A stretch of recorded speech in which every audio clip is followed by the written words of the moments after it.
broadcast network, AFTERBUZZ TV. Over 20 million weekly downloads in over 150 countries, and your number one source for after-show entertainment.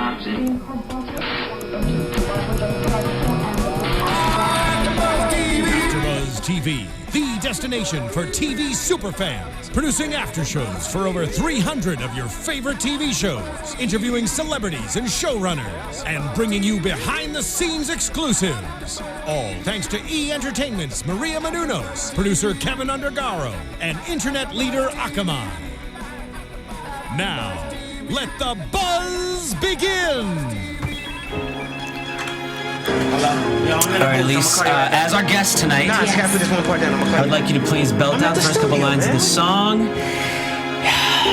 ode to the confessions that were dropped tonight. Ladies and gentlemen, Elise Murphy. Author. Goodness gracious. Publisher. How you know? Writer. Now host. Put that on Friend. Swedish fish bringer. Exactly. Sometimes comedian. Lucha. Rail. But right now, Luchador. she is singer. Take it away, girl. Every time I was in LA, I was with my ex-girlfriend. I feel you know. Baby, I'm worried. Brooks, I feel like you got I that. have no idea. Wait until the chorus. But yeah, that's the thing. Everyone knows the chorus. All right, well, let's just fill some time until the chorus comes in. Yeah, I feel like we so need keep the bed of confessions. Welcome, everyone. Speaking of beds, welcome, everyone, to the Bachelorette After Show here on AfterBuzz TV. Boy, we had a juicy one tonight, didn't we? Confessions from Caitlyn Confessions to from Shawn. Caitlyn. Even Brooks Forrester himself said this was a DAMN good episode. For those of you who, like me, spelled purple wrong in front of his entire spelling class after she said, I'll give you an easy one, that spells damn. Damn good episode. Give me an easy one, purple. That's not easy. Thanks, teacher. Can you use it in a sentence? I'll give you an easy one, and then I spell it wrong. Never been a great Brooks speller. can't spell purple. That's a sentence. Take it away, Elise. Got one on the way. These are my confessions. Blah, blah, blah, blah, blah. I'm surprised as an author of a book called Confessions. All right, we spent 2 minutes talking about nothing, but here's the deal. We have a lot to talk about, so first of all, Elise, I want you to know that we want to ask you about your book. We're going to ask you about it at the end, though. We're going to talk about The Bachelor, and then we want to talk all about you. Great. You I cool love with that? doing that. Thank you for joining us. Thanks for having me. It's going to be fun. Do you want to tell people, by the way, where they can find you and who you are in general? Usually give us like Australia. a, give If us you like a can't tell already. 25-second bio of Elise Okay. Murphy. Currently, you can find me here right now at AfterBuzz, but on Instagram, Twitter, everything like that, it's just my name, Elise Murphy. Can you spell it Do you have for me an so I can do that? I So have do an the ad? accent, ELYSEMURPHY. I don't say my R's because I'm from Purple experience all over Australia. again. We got a real Australian A here, real folks. Australian. But got a live seriously, Elise has been, I feel like, the person that I go to with any boy problems, and she just preaches.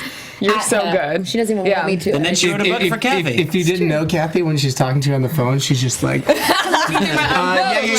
talking about this morning. She's like, Ben had been my, I mean, love is not the guy that gives you free guacamole at Chipotle. Well, I mean, we might think it is, but yes, I did write a book, and I am from Australia, and now I'm here with you guys. And you're a fantastic human. We're friends on and off the show. That's true. You're great. can I read a random? I just glad you're opened here. up the book. Yeah, random Chapter excerpt. 13, entitled Mean Girls, not the movie. Not So the movie.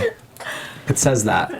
And then over on the right, I just happened to stumble upon, I was heartbroken, but I was in the cool group. There you go. You can't spell purple and you can't read. can't read that properly? Yeah, Luckily, you're with the cool group again tonight. Hopefully, at the end of this, you think we're the cool group. I think you guys are great. Thank you for joining us. Okay, so we got a lot to cover tonight. Let's jump right in. We start right away with the first date card.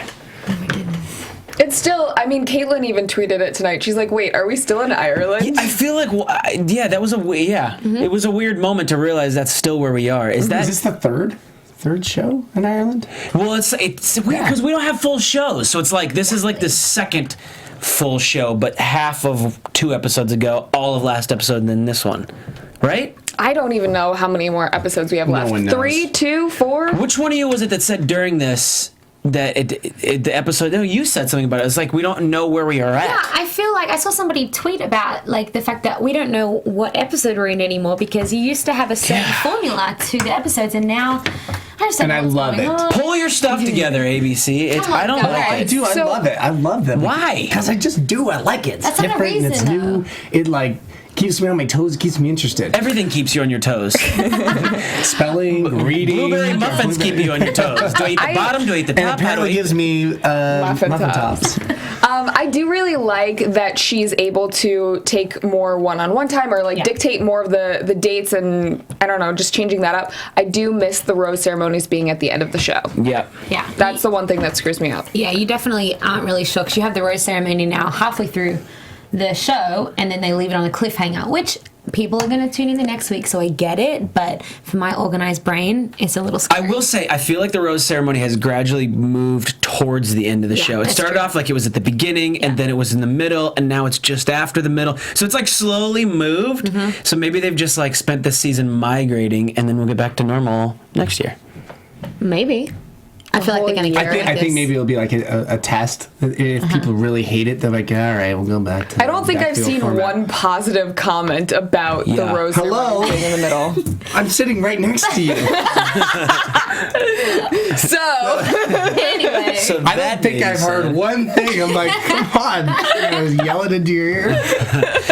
So let's do this. So first date card comes Ben H. What do you guys seeing here with Ben H? Obviously, we he's know. incredible. She says marriage material. Do you see that right away, ladies? Yes. I don't think it's an understand how awkward he phrase. sees that Ladies. he's unlovable. Do you love him?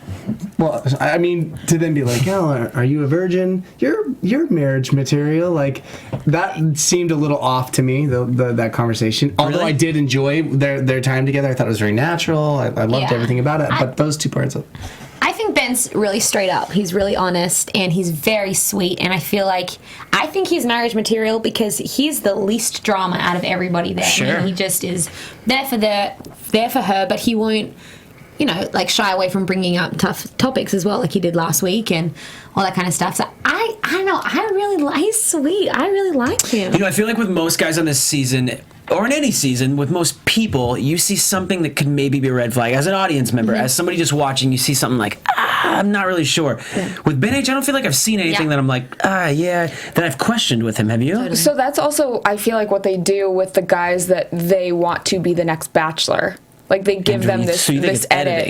editing? I think that he's a great guy. Between the forehead kisses and the calling her babe, I thought was just... Yeah, the babe was He nice. snuck that in. Dropped a babe on there. But like Elise said, he's one of the few guys this season who hasn't been any drama. I think Jared was another one of those guys from this can't wait to episode who talk was about just him. stand-up Except when he got dude. his mild concussion. Yeah. That's rough. Poor kid. But Ben H, I think, despite him being really young, he doesn't show that in the group. How old is he? I think he's like 26. Yeah, being one of the youngest there, Yeah. he seems very mature and very grounded, very level-headed, very genuine. Yeah. Well, to Kathy's point about we may or may not have seen that, he may have had those moments, and I do think that they have enough material to do just about anything to anybody. that's true. And but let me put it in perspective. Like, they could take someone that's quote unquote the villain from like a 6 to like maybe a 9. Like moving them a little bit more villainous up the scale, but they can't take you from a 2 to a 9. You know what I mean? Right. So You gotta keep there might be moments where Ben has said or done something that have been like minor, but they're so insignificant. It's like,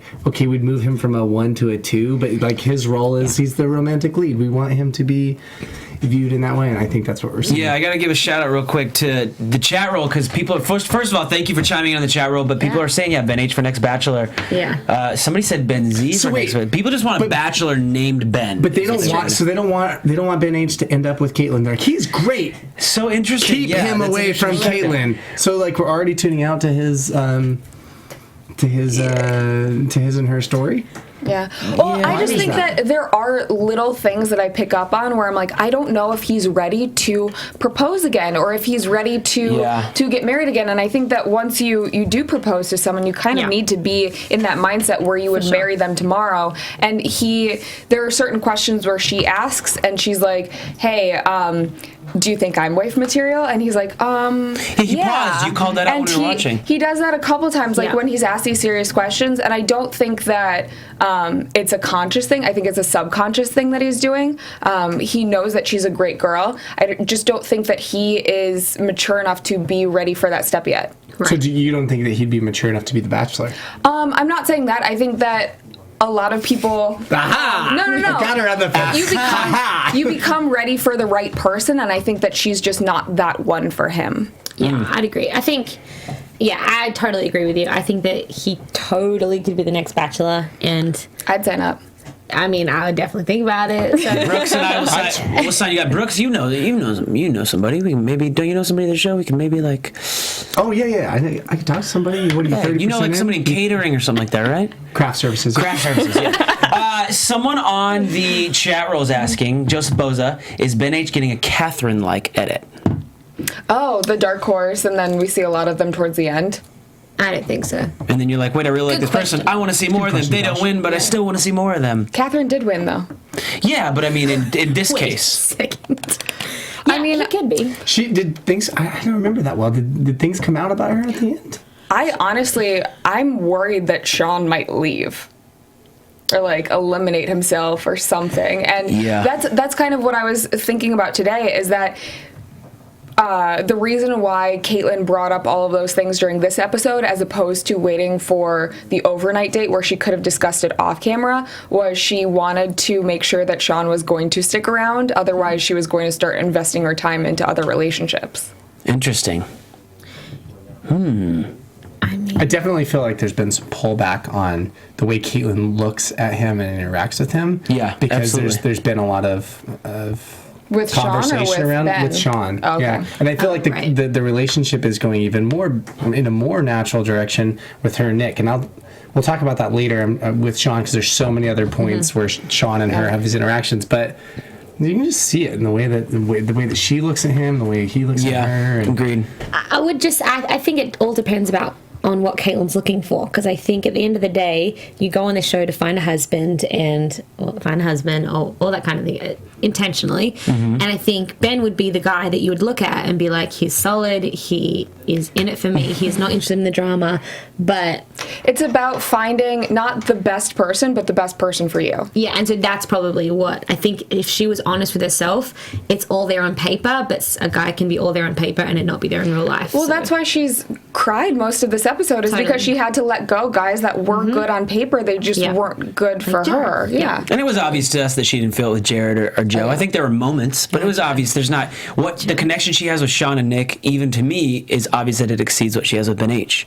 Even after this episode. Really? For me, I think they have a connection, but it's clearly obvious what she has with Shawn and what she has with Nick exceeds. And in some ways, the connection which she has with Nick looks like it's more enjoyable than what she has with Shawn. Shawn is not them having fun. Their entire, at least what we saw tonight, was just them discussing drama. Yeah, on their conversation on the 3-on-1 date, the first thing that they talked about, I noted down that Shawn's conversations are about what's happening on the show and like the time, and I missed you, and this was going on. And then the immediate conversation that Ben H had with her afterwards was just like, I guess Nick did come and then Ben H, but Nick and Ben H's conversations were about regular, everyday things like a couple should have, and I think that's where their relationships are surpassing Shawn's. Even in the harder moments, Ben H mentioned he thought that he was unlovable. Oh, and my that's gosh, so, that's right. that's heartbreaking to hear. Well, okay, let's talk about this thing, because he talked about he was very in love with an ex and it wasn't reciprocated. That he was very, very in love with an ex and it wasn't reciprocated. And after that, he feels unlovable because he put himself out there. This is how I took it, is that he put himself out there when it wasn't reciprocated.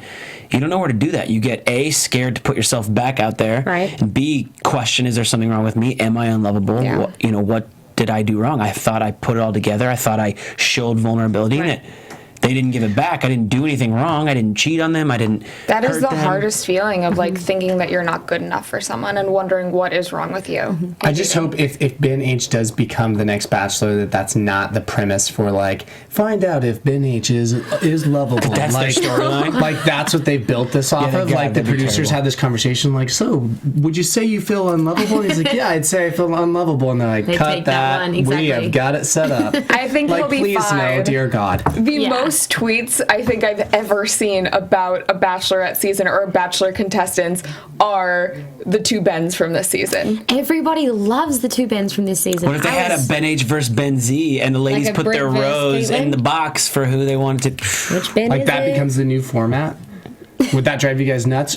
No, I wouldn't be mad about I it. wouldn't know which one to choose after one night. All right, right now, if ladies, you got to choose Ben H or Ben Z, Ben who H. is it? Ben H Z H. Both. No. Z. Cuts the rose in She half. loves her cake. All right, Brooks, our turn. Ben H or Ben Z? I'd pick Ben H. I'd pick Ben H too. I mean, are we talking about going and watching a soccer game? Yeah, we're talking about going to get like some corn dogs. It's legal now. Okay, so let's move on. We haven't even got to the next. So date card number 2 arrives. It's a 3-on-1, which is going to be interesting. It says, "Let's let our love run amok." Which do you guys know? Did you know what that means? By the way? Run amok, yeah. We use that in I felt like Australia a lot of people know what that means. My mom used to say it. Don't go run amok. Don't go run amok outside. They're trying to decipher it though, decode it. But Jared was the only one who actually knew what it meant. Honestly, I think Yeah, they he was get like, it means like the, like chaos. they get so in their own heads with those date cards though that they drive themselves crazy. Like it's what it says, and that they probably have nothing else to do. So I think they drive themselves crazy. So it's Joe, Shawn, and Nick, and they get out there, and Shawn right away, right to the punch. Can I steal you for a second? You did. This was interesting. So they go sit on the little grassy knoll, and I thought she was about a minute away from maybe telling him about. I thought you were gonna say win it. She was about a minute to win it. She was about a minute away. Was that Guy Fieri that hosted that? I don't know. I can't remember. Was the blonde? The guy that dyes his hair blonde. Yeah. Minute to Win It. It was, yeah. That was a sweet show. It was. I want to have a party. Side Lauren note. Solomon was on Minute to Win It. Was she Can really? we talk about that? I think she was. She was on some game show. A minute? I don't know. Is that what? Yeah. For each round is a minute. Some of those games are fun. Like, how fast can you pull all the tissues one by one out of a tissue box? Australia tried to do a version of it. It didn't go so What was it well. called? A minute to win it, but They couldn't come up with something more. But they original. just said it differently. Say it like they said said it. minute to win it. G'day, Nah. mate. You sure weren't the host of that one. Yeah, I wasn't. Didn't do so great. I'm just kidding. Okay, so they're on the grassy knoll. It looked like she was this close to telling him, yeah. and then who walks up? Nick. Frickin' Nick. Dun dun dun. There's one person that is going to say this in YouTube comments and hate me for it. That's a producer thing. That's totally the producer saying you need to go in at that time. Really? Yeah. Like they're like, send Nick and send him in now. Yeah. Like, go, Is that team not? Nick. Brooks, this is where your Something moment seems to be wrong with my mic. This is your moment to shine. I think it could be very, very likely. I don't know exactly because sometimes the producers would push for that and the guys wouldn't do it. So I'd say like yes, 70-30. I'm on board with Cathy. 80-40. Yeah. Sorry, Shanice. Shanice Walker says back to the Bachelorette. She doesn't like Enough about Mint to the Win It. So sorry. Bachelor in Paradise last season. that's right. Lacey. Yeah. So okay, so we see Nick come by. By the way, is this the first time Nick says he's falling in love with her? When they're sitting on the bench? He said, you know how I feel about you. Which Yeah, always makes me feel, like, I get so annoyed when a guy says that. Like, you know how I feel. And if a guy doesn't want to say No, it. tell me. Yeah. Bro, But you like can she say kind of it. says Like, something you'll be back, and then fine. he does this. He like brushes. He's like, I'm falling in love with you. Yeah. Do you guys notice? Like Just he kind of like like, I'm falling in love with you. Is I think that was his way of kind of being cute. I'm like, oh, you know, that's how I feel. Like, I think that's what. Is that like a That's his subconscious, like, point. I'm falling in love with you? Like he puts his You- hand. For those of you that are podcasting this, like he put his finger over his lip, like when he did that. Some Did you would guys say that notice that's a sign of mistrust, that you can't trust somebody when they put their hand over their mouth. Whether or not that's the truth, Interesting. I'm not sure. Because I do this all the time. I do it. But it's in between sentences. Like I do this in between. Makes sense. I so much more appreciate a guy like Jared who just, without using your hands or anything, you're like, I'm in love with you. Yeah. And He he's just says straightforward and he's confident about it. And I don't know. No, I agree. Totally.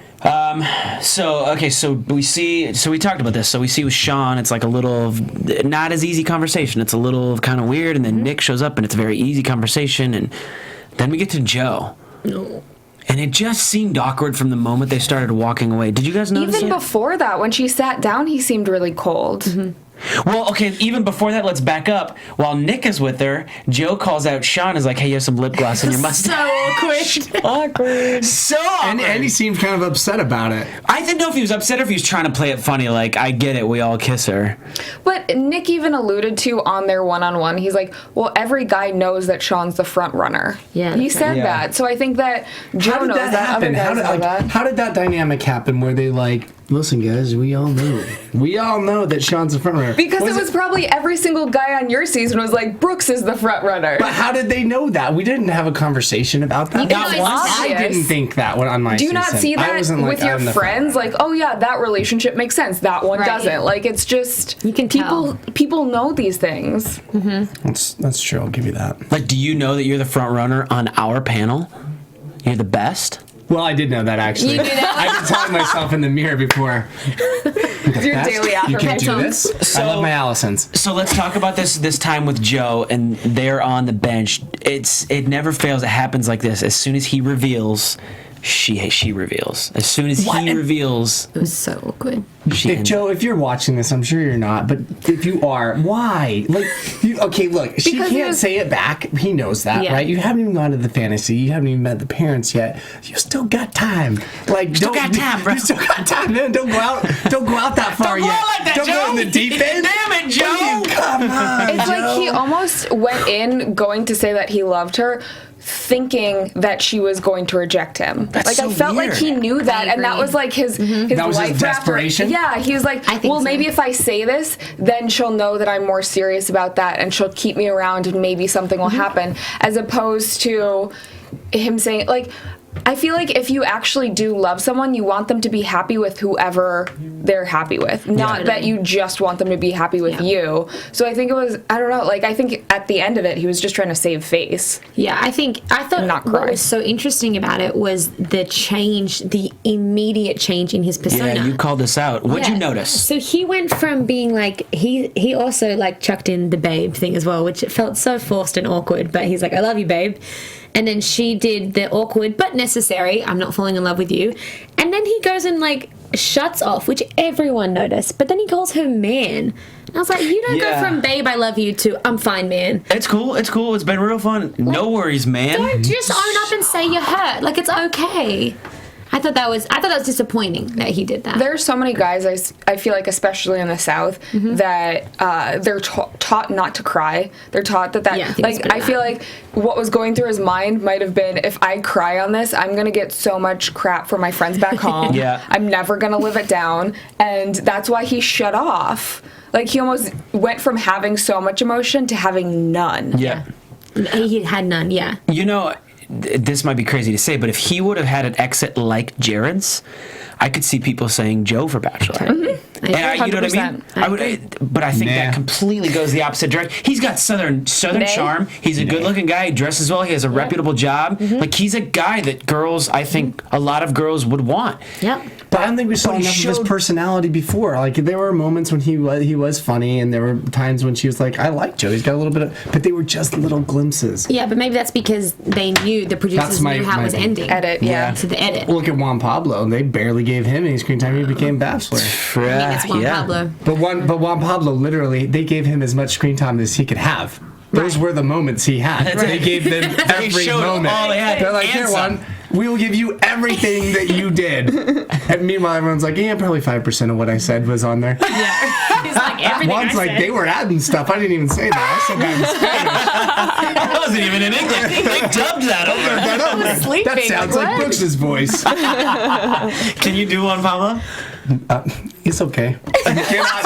That's a Nailed it. go-to for Juan Pablo. It's okay. All right, so Joe leaves. Anything else about Joe? Anything else we want to say about Joe before he's done? Nah. I I feel sorry for him. All right. But he could have left better. So they go back, and Kaitlyn is obviously upset. Kaitlyn tells the guys there's going to be no rose. Nick, I thought we had a good time. Thanks for being open and honest. And Shawn, I think we need some more time tonight. Shawn gets an ipso facto one-on-one. I think you called this out. We've never seen this before. Yeah, and then you were like, yeah, well, we've seen there's extended time, which makes sense on the group dates. They'll give the person the rose, and that means that they get more time with them, but we've never seen it. Like this late in the process. It should have been called a group date. It should have been called a 3-on-1. Yeah. Really. That's why it threw me off, because I was like, 3-on-1? Right. Do we even see those? Yeah. So let's talk about this. Let's talk about how Kaitlyn delivered the news to Shawn, because she finally breaks down and tells him they had sex. Mm-hmm. She did. Do you guys agree, ladies, I want to ask you first, put yourself in these shoes for a second. If that's you sitting there, would you be happy with the way you delivered the news? Like, are you happy with how she delivered it to Shawn? Honestly, I have no idea. The only thing that I can think of is while we were watching this episode, I was like, if this relationship were not taped, if it was not on television, would she have felt that she needed to tell him? Mm. Yeah. I also don't think that would happen, though. Yeah. She wouldn't be dating two guys in the house. Really? Brooks, get something to say, buddy? Is there something on your mind? You good? Yeah, no I barely contain myself. In real life, I would hope she wouldn't be dating two guys with that serious of a connection. I mean, it might happen, but it would happen maybe in the first 2 weeks, or when they're just going on dates. Which is kind of weird because it is the first couple weeks. That's so weird to think about. So crazy. But as far as in this situation, do you think she handled it right? Yeah, I mean, I think that's a tough situation, no matter how you look at it. And I feel like you couldn't have watched that and not your heart break a little bit for that whole situation and just kind of feel the tension. For her or for Shawn? Both. For both of them, I think. Who does it break more for, though? I think for her, because she didn't know how he was going to react. Mm-hmm. She didn't have to tell him in that moment. Mm-hmm. And I think everyone knows that feeling, though, of when you have something that you know you need to get off your chest. Yeah. And that, when your conscience takes over and there's a conviction there and you can't sleep, you can't eat. Everyone's had that experience. And I think that was Kaitlyn's experience. And so everyone, I feel like, definitely you can see yourself in her situation, maybe not the exact situation, but that feeling, you've got to give her credit for doing what she felt was right. One of the things that Nick said when he came on this season, and Kaitlyn kind of echoed in a different way without ever hearing it, I think, was you don't want to end up with someone having not explored every other option and knowing that they're the one. And I think that is so smart, that you don't want to get married to someone wondering what if with someone else. Mm-hmm. You want to cross them off your list and be like, no, I want to marry this person. I think we both said that when Kaitlyn said that thing about I'm never going to explore other relationships ever again. I wrote it down. Word for word. I'm here to explore relationships because at the end of this, I will never explore another. So that was really good. Really well worded when she said that. Showed where her heart is. So, Brooks, you're Shawn sitting there and she tells you. What do you do? How do you handle this? It's a great question. First of all, I would like to echo the same thing. I think it's a rough situation, and I think Kaitlyn did. I think she did a great job. Yeah. In saying, in getting down to it pretty quickly. I would have been stammering and giggity, yeah. How do where do I put my hands? Over your lips, apparently. Yeah. What happened? I felt like Shawn was going to react the way he did, because I feel like that's how I would react to say, okay, man, I did not expect that, because I feel like I've been committed to this relationship, but I don't want to say by default, but for lack of a better word, he has Kaitlyn. Kaitlyn has all these other relationships to explore in a more natural setting. You would have this conversation of hey, that's okay. I'm dating other people. You're dating other people. We know this. We've come to this agreement. Until you make a commitment we are dating exclusively, then you have a different conversation. So this is an odd conversation to have, and I felt like Shawn would be a little bit shocked and take a little moment. And I also thought he would stay. Because at the end of the day, she is exploring those relationships. Her saying, and this is the part when she said, "You're the one" to him a couple weeks ago, is that not the equivalent to saying we're exclusive in a relationship outside of the situation? I think nothing's exclusive in The Bachelor, Bachelorette. And I think you sign up for it. So nothing's exclusive until the ring's on the finger or the finale's done. But you're saying maybe that's how Shawn interpreted it? As I would too. If I were in that situation and the person were like, "You're the one," I wouldn't want them kissing anyone else. Yeah. Like, I know that that's the show, but I would probably feel the same way as Shawn is like, oh, I'm the one. Well, then why are you doing overnight dates with these other guys if you already know that I'm the one? I did think something was funny when they cut to, somebody just mentioned this, Netsu mentioned this on the chat room. They said, I laughed a little when Shawn said that he was so tense that he couldn't piss. I actually laughed out loud at I that, didn't too. even hear that. Yeah, so they zoom in on the bathroom door and it says gents. And he goes, I'm so tense I couldn't even piss. I turned to Elise when we were screening and I was like, who's he talking to? Is he talking to his little fella down there? Like, come on, little buddy, let's do this.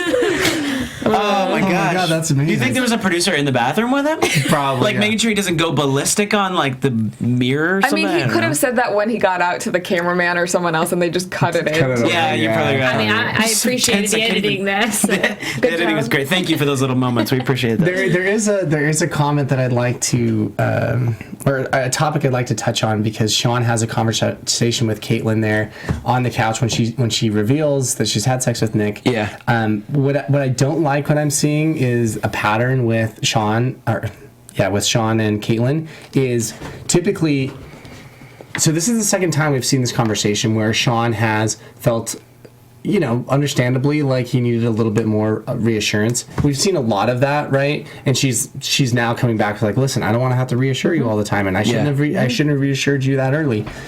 But typically at the end of their conversations, it's like Shawn's really not heard by her. She's like, cool, great, bam. Like, this is why I did it. This is what's happening. This is my deal, and you're going to deal with it. And that's how I felt after that conversation. I was like, man, she was just like, listen, this is what happened. I'm exploring this relationship, and I told you that, and I shouldn't have told you that early. Deal with it. Instead of being like, listen, I know this is hard, and I know I did say that, and I didn't really like the approach there. So she could like empathize a little more. Yeah, she doesn't empathize with Shawn anymore, which I feel is going to drive her away from Shawn, where she's just going to continue to be like, listen, Shawn just makes it too difficult. Like, it's not fun for me, and I feel like she's having way more fun with Nick. I think that she is having more fun with Nick, but she's kind of like, Shawn's the only one that she's having to chase. Why is that? What is it about that makes her chase that? It's like, if he is that some type of an insecurity? Is that a chase? Danielle Heggie just said on the chat room, I think Shawn needs too much reassurance. Yeah, like that's exactly what you're saying, Brooks. Like he needs that always. Why does she chase that though? Why do girls chase that? It seems like for whatever reason, especially on this show, since they have so many guys coming for them, the girls usually like. Emily ended up going for Jeff Holm, who constantly needed reassurance. It's almost like they get to a deeper level, or it probably feels like their relationship's deep because they can talk about that kind of stuff. When really, I think, and we don't know if perhaps they've had conversations before where Kaitlyn's reassured him and listened and empathized and done all that stuff. Sure. But I think that's a valid point. But I think if it is genuine insecurity, it's like, Shawn, dude, man up. Because insecurity, to me, is the most unattractive thing about a guy. It takes him from a 9 to a 4. And I think if this is Shawn, that real Shawn that we're seeing, he does need to just understand this is how it is and just be okay with it. Well, let me ask you this then. Okay, let's say, knowing what you know about how Shawn acts, let's say now you find out he was cheated on in his last relationship. Does that make what he's doing now better? I think he needs to heal before he gets into another relationship. Okay. Because that's somebody who just asked that in the chat room. They said that it looks like, in their opinion, that Shawn was cheated on. Does that change it? It's a great point, but I think that you can't look to another relationship to then fulfill what that past relationship didn't do. You can't bring that into the next relationship. Mm-hmm. But could there also be a point of, it is nice that Shawn does take it that seriously? Like, his feelings for Kaitlyn are at the level where he's like, I agonize over this. And in some way, isn't that, I guess, endearing to see, like, hey, listen, at least he's at that point where he really has decided what he wants and what he sees in Kaitlyn. And maybe that's the reason for the reassurance, as where other guys are like, I know how this goes. Yeah. I'm going to take it one step at a time. I know how, Nick, some people will accuse him of, like, wanting to win or playing the game. We don't see that in Nick, because maybe Nick's just not as sincere. Honestly, Shawn was one of the people that surprised me the most this entire season. From the first limo exits to now, I think that he's so much deeper of a person than I could have imagined. Yeah. Like, I thought that he was going to be the shallow douchebag that was just in it for the partying and the shots and whatever else. And he actually has a sensitive side. Whether that's a good thing or a bad thing, I think that, I don't know. I think it's just not what I expected. I think Jared and Shawn, now, again, don't know the deepness of their relationships, their feelings, blah, blah, blah, all that stuff. But I think the way Jared handled himself was he probably had the same insecurities. He felt like he had the same moments with her.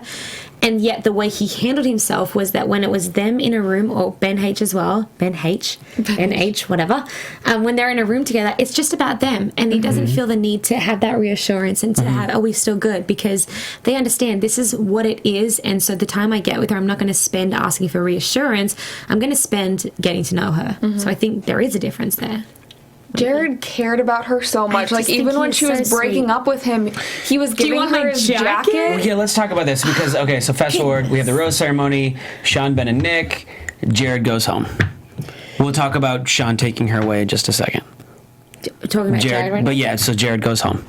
Okay, so sad. And he had a good exit. Such a class act. Like, Classy exit. Great guy all around, was thinking about her before himself, his own feelings. And I think that that's ultimately what you want in a, or you should want in a partner, someone that puts your feelings before their own, and vice versa as well. But just the fact that even, like, he was obviously hurting, but he waited to cry until after she couldn't see him so that she wouldn't hurt more. Like, he was comforting her while he was hurting so much. That just... Yeah, definitely. When I remember when Jared actually, on that first episode with Jared, and I was like, he's not going to be here for her. He's probably going to go home tonight. But as you saw their relationship unfold, there was something really beautiful about it, that she definitely felt loved and cared for when she was with him. And I think the difference between, I think I said this, between a Joe and a Jared is that they both, their words were both... I love you, are you okay, like 60 years kissing, both said babe, all that stuff. But what they did and their actions spoke completely differently. And I think Jared is the epitome of a gentleman and a man. And then that showed when push came to shove and he really had to prove it because it wasn't going in his favor. He was honest from the get-go, saying that he was into Britt at first, and that's who he gave his initial rose to. He didn't have to do that, and he did. So I think he's just been a stand-up guy, and those are the things that you can't edit. You can't change that. That's just something that he did. That's a good point. And he remained true to himself while still being on a television show. Well, and it showed a lot for Kaitlyn as well. I saw that, you know, she had some moments too. She cried, she hugged him, and that was really hard for her to say goodbye. And I think we talked about this earlier about someone being so good on paper. Like, everything that she saw in Jared, she said not one bad thing to say about him, right? Up to that point, it was just like, I think she was continuing to try to see if there could be a connection with more time, and it just wasn't happening. And it's tough to have someone that you really care about, that you're like, I know this person's a great person, but ultimately I know it's not going to happen. Yeah. That's super tough. Yeah. Okay, so moving forward, Shawn, she's just about to give him the rose, and he says, like, she's literally in the, Shawn, will you accept this? Can I talk to you for a minute? Oh. Yeah, that's fair though. Like, I think it's tough, and again, Jared, like, he didn't get any time with her at all that week, and then they go straight to a rose ceremony. Now, totally her prerogative, because in a sense it's her show, it's her decision, like, all that stuff. But I mean, he had been given a pretty big bomb of information the night before, so I get it. I get the fact that he wanted to chat to her. And if he did chat to her, so what was the purpose? Like, because the question ultimately was, why Nick, right? Yeah. So in what answer could she have given him that he was like, that's what it, I was wondering. I'm out of here. There we go. Yeah. Or like, what was he thinking? Now it makes sense, yeah. Because I think he got a very, like, the most logical answer. Like, and I'm like, if you stayed up all night, wouldn't you have thought, like, well, she's... Like, that showed complete distrust in her at all, because he was like, why more Nick? Reassurance. That was the answer. Even when questions. he got the rose and then Nick got the rose, I think he was so surprised that Nick got the rose. I think what he was asking for was, hey, I need to trust you again, or whatever it was. And then he expected her to send Nick home. and she didn't. Yeah, it was kind of like this look on his face. I think I said something out loud when it happened, like, and all his insecurities come right back. Yeah, you saw it on his face. You could see it right on his face. So let's fast forward and get through this. Nick. So Nick gets a date in Ireland. We're still in Ireland. Nick gets a date the whole day. Their date just looked fun to me. It was cool. It's easy. It's a day date. They've known each other for a while now, and they still always are talking about new things and laughing, and it's not forced and not random questions just to keep driving conversation. It's just fun. She seems to laugh the most with Nick. Yeah. True, and he is. I mean, you can say what you want about him, but it's true. That date did look fun, and in the church, and I didn't really understand what she was saying. They had a spiritual connection. Yeah, I feel like she was just into the church mode at that time. But it's like as soon as you walk into that threshold, it's spiritual, guys. It's like, really? Okay, interesting. But I think it's true. His face did light up when he was talking about as a kid and church and his parents, and I think that was a cool side for Kaitlyn to see, especially with everything she's heard about him and perhaps the physical intensity of their relationship so far. It was good for her to see a lighter, sweeter side to him, I think. Is there anything you guys want to talk about up to their couch conversation? This is what I really want to talk about. Yes? Anything? No, they're couch conversation. Couch conversation. Yes. So he... I don't understand. First of all, I didn't know what Eskimo Brothers was, that he It's brings... a guy that he's slept... Okay, so a guy sleeps with a girl, and then another guy sleeps with that same girl. So those two guys are Eskimo brothers because But they slept with typically the they're same friends. Typically those people at the Eskimo Brothers are friends. So it'd be like me and a buddy, we both sleep with the same girl. We're Eskimo brothers. That would be the scenario. Yeah, I get it now. I guess I'd never heard that before. That's weird. So Shawn was bragging about being Eskimo brothers That's with a what famous Nick country said. singer. Yeah, well, he and a friend are Eskimo brothers for sleeping with the same country No, singer. him and a famous country singer were Yeah. friends for sleeping with the same girl. That's what it Oh, was. okay. But he slept with her first, so he was like bragging about it, is how I Well, took good, I it. got it first. I didn't know if that was necessary for Nick to bring up. No. Not At just unnecessary, but why would you do that on television? You have an overnight date where you don't, like, if you're going to bring that up, you're just putting someone else's character, like throwing them under the bus on national television. I think, honestly, this whole thing between Nick and Shawn feels like... Yeah, totally. It feels like... He says he's learned from it, and then he does it a second time. Exactly. Seriously? No, exactly. With their whole thing is, I feel like Nick, I think I tweeted this, like, Nick doesn't like Shawn because Shawn doesn't like Nick, and it's like this tit for tat thing, and it's just high school over again, and I feel like he's just trying to get back what, like, Shawn rightfully has said about him. Now, should they be keeping about their own relationships? Absolutely. But I really think that was a low blow. Like, that was really... Yeah, the that only wasn't reason great. he would bring it up is if he's insecure about it. And I think that he's one of those guys that he comes off as so confident, but he is a little bit insecure. Mm-hmm. And that's the only reason why he would feel the need to, on a great date, bring up something about another guy. Well, I'm not going to put Shawn on a pedestal for that either. Yeah, that's what I was gonna because say. there's been moments when Shawn's, And said he's things about insecure Nick, as well. and he didn't necessarily do the same exact thing. But we don't know what we haven't seen. And I feel like we've had enough moments of Shawn talking bad about Nick. So I feel like it definitely has been. I don't remember who said it, but this tit for tat. Tit for tat. Australian. Kind of back and forth. And I feel like Nick might have been like.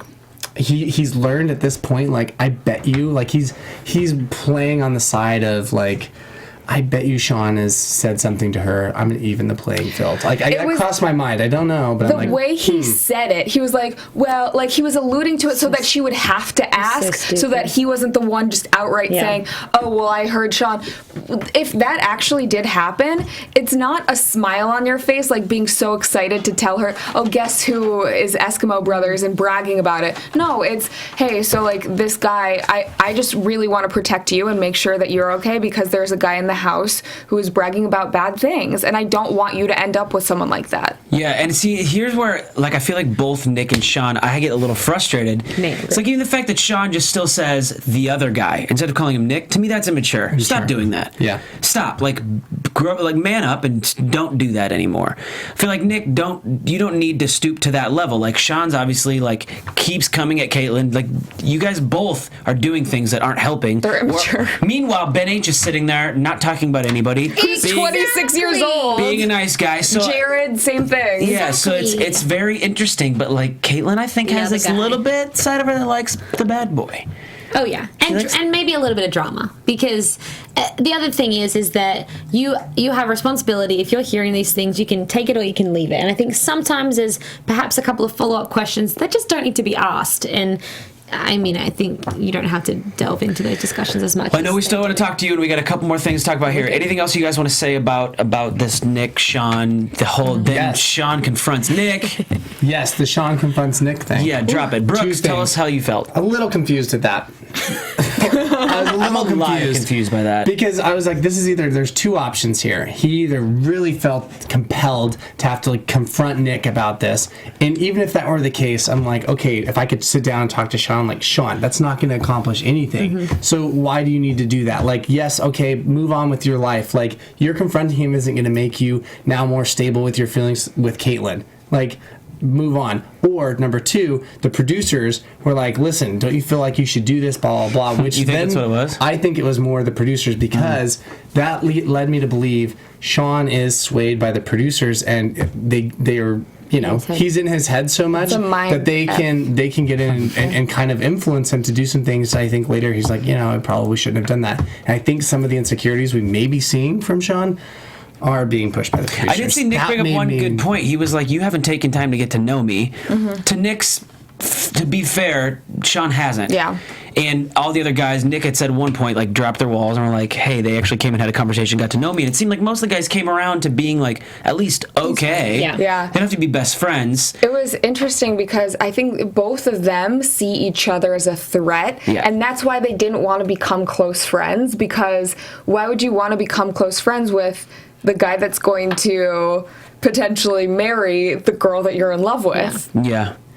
And if they've already developed those feelings prior to becoming friends, it's almost impossible for them to start up a friendship at that point. I did appreciate what Shawn said, though, is I just want to lay this all out there. This conversation isn't going to fix anything, but I don't want to be that person that talks about stuff behind your back. I'd rather say it to your face. Hadn't he already said a ton of stuff behind his back, though? That's where I was kind of like, Shawn, you've been talking about him behind his back the whole season. I don't know. I felt a little like there's just. I felt like that was a play. Like, I was a little more frustrated with Shawn in this conversation than Nick. I don't think it did anything for either of them, and I felt like they both were just like, well, you don't know anything about me, and I don't know anything about you. It was just stupid. My dad could be up here, Dad. No. Yeah. No, bro. No way, Dad. I was a little more annoyed with Shawn in this conversation, though, than Nick, because he instigated it. I don't think that either of them wanted a resolution from it, and that's frustrating. But if you both think that you're right, then why have the conversation at all? That's the point. They didn't actually want to hear the other person out. Well, and there's nothing they could have said that would have been okay. Nick's not going to apologize. Absolutely not. Is that what Shawn's hoping for? Like, I'm going to intimidate you and you're going to apologize. That's not going to happen. Yeah. What could happen other than that Shawn could walk away being like, okay, now he respects me. Like, I got my place. Or what could Nick do to be like, Shawn's not a bad guy. He got to know me. I think Shawn and Nick voices, by the way, are uncanny. Amazing. Shawn also probably just thought that conversation was gonna go somewhere like like I could tell like he had this whole thing planned out for what he wanted to say, and he like started, and then he was like, oh wow. Well, Nick's talking back. I already started. Nick what talked back. I have some points here I haven't gotten to him. All right, so anything else on this episode before we get to next week? This to be continued little. It looks like we might get a little more Shawn Nick drama next week. I was just gonna say, I feel like this episode especially, it seemed like so much more relatable conversation than we've seen in any other season, and I really appreciate that. Yeah. Yeah, I think it was good. I think next week again, the preview showed once again you've got Nick and Shawn fighting and doing their own little anti-bromance, and then you've got Ben continuing his relationship with Kaitlyn. Just hanging out. So it's like, being Ben H. You're great. Do you have foreshadowing? So is that your prediction? You think Ben H is going to be at the end? We won't do a full predictions, but I think it shows that he's awesome. That's what I think it shows. Oh, yeah. We won't do a full predictions, but who do you guys think is going to be the next Bachelor? Your AfterBuzz TV predictions. Let's just do it. Who's going to be the next Bachelor? I want to know what you guys think. I've heard something. You have. Don't tell us anything. No, it's not about someone on this season. It's about a past person potentially being. God, I would love that. I'm under contract, you guys. I'm under contract. I told you that in confidence. No. That's the other thing. Keep that under wraps about the other thing. You know. We did see a Bachelor in Paradise preview. We got to see 3 new faces. JJ. We got to see Josh. We got yelled at last time because we didn't talk about Britt's stuff. Yeah. It was like 2 seconds. It was where the bloopers would have been. Yeah. Britt and Brady going separate ways. Brady back to Nashville.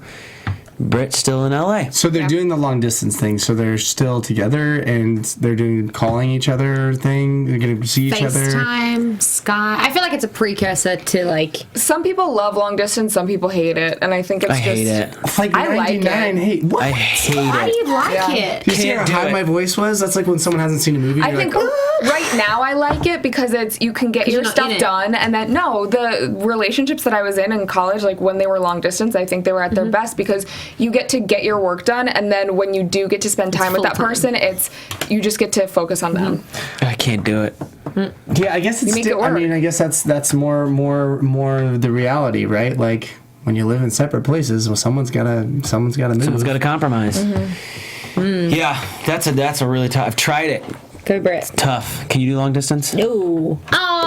Yeah. I can for sure a little. Very indecisive. FaceTime. So, FaceTime's great. FaceTime saves my life. I mean, yeah. Safe we'll see. safe FaceTime doesn't lead to a makeout down, now does it? Speaking of There you FaceTime, go. Brooks and I There you go. FaceTimed someone tonight that we're hoping we can get on the show. Pull her out.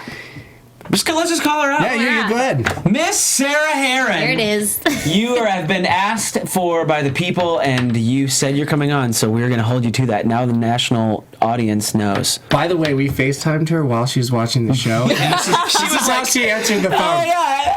You got to call right now. You got to call right now. In the middle of this. It's like, I'll call you later. Jerk. That was funny. So hopefully we'll have Sarah soon when her schedule allows. She's really busy, but she has wanted to come on for a while, so we will get her. So, Elise, Yes, sir. What? you wrote a book. I did. I wrote words. Can I just say Confessions of a something? Church Kid. Confessions of a Church Kid. This is your new book. Elise, I've known you for a while. And I've known a lot of things about you, but to all of a sudden, just out of the blue, be like, oh yeah, by the way, I'm writing a book. I'm an author now. So cool. Tell me where this idea came from. Okay, so I'm a pastor's kid. Grew up in church. Likewise, we talked about this actually when we first met. That's exactly right. Yeah, we were That's how both we pastor's became kids. friends. We're like, let's be friends then, because they PKs. need their own group in the world. And basically, I speak to a lot of young adults, young people that have grown up in church. And as I told my story, I really am terrible at lying. I'm terrible at keeping secrets. So I get Kaitlyn, for example, with that whole thing where she just has to say the truth. So I'm exactly like that.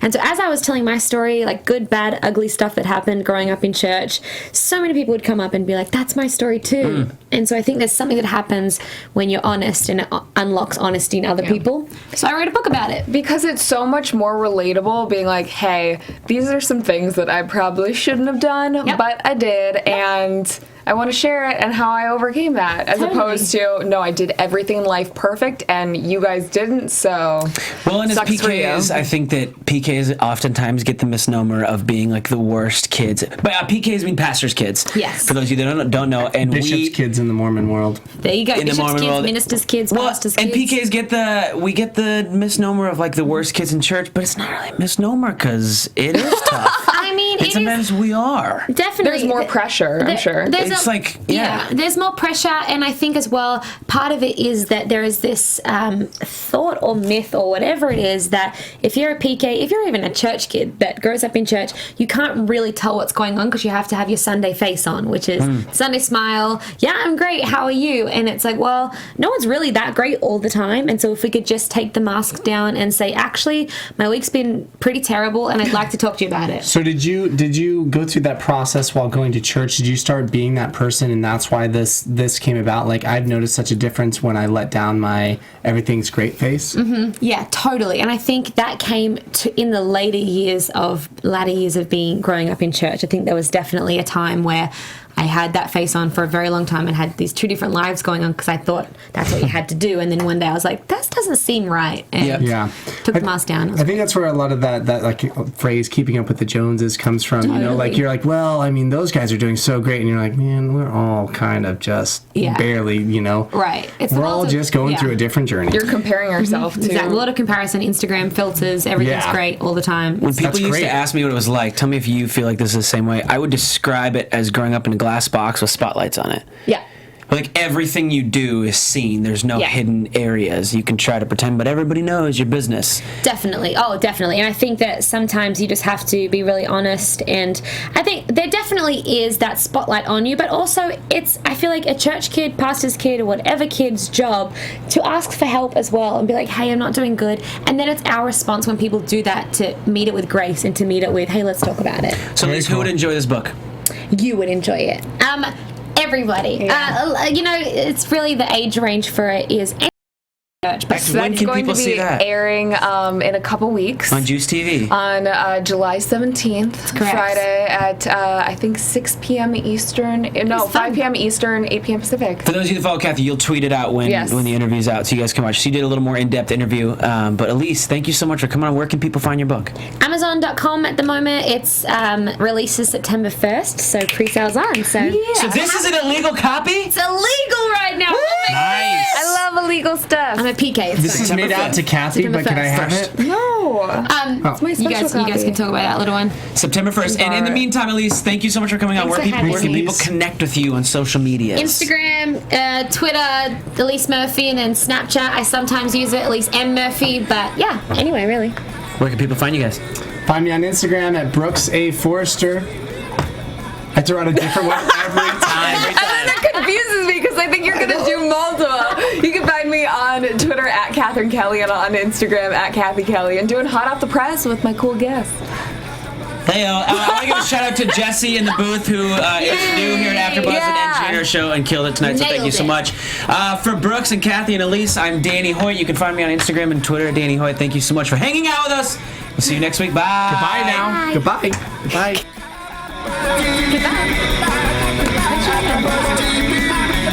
From executive producers Maria Menounos, Kevin Undergaro, Phil Svitek, and the entire AfterBuzz TV staff, we would like to thank you for listening to the AfterBuzz TV network. To watch or listen to other after shows and post comments or questions, be sure to visit AfterBuzzTV.com. I'm Sir Richard Wentworth, and this has been a presentation of AfterBuzz TV. Buzz you later. The views expressed herein are those of the hosts only and do not necessarily reflect the views of AfterBuzz TV or its owners or principals.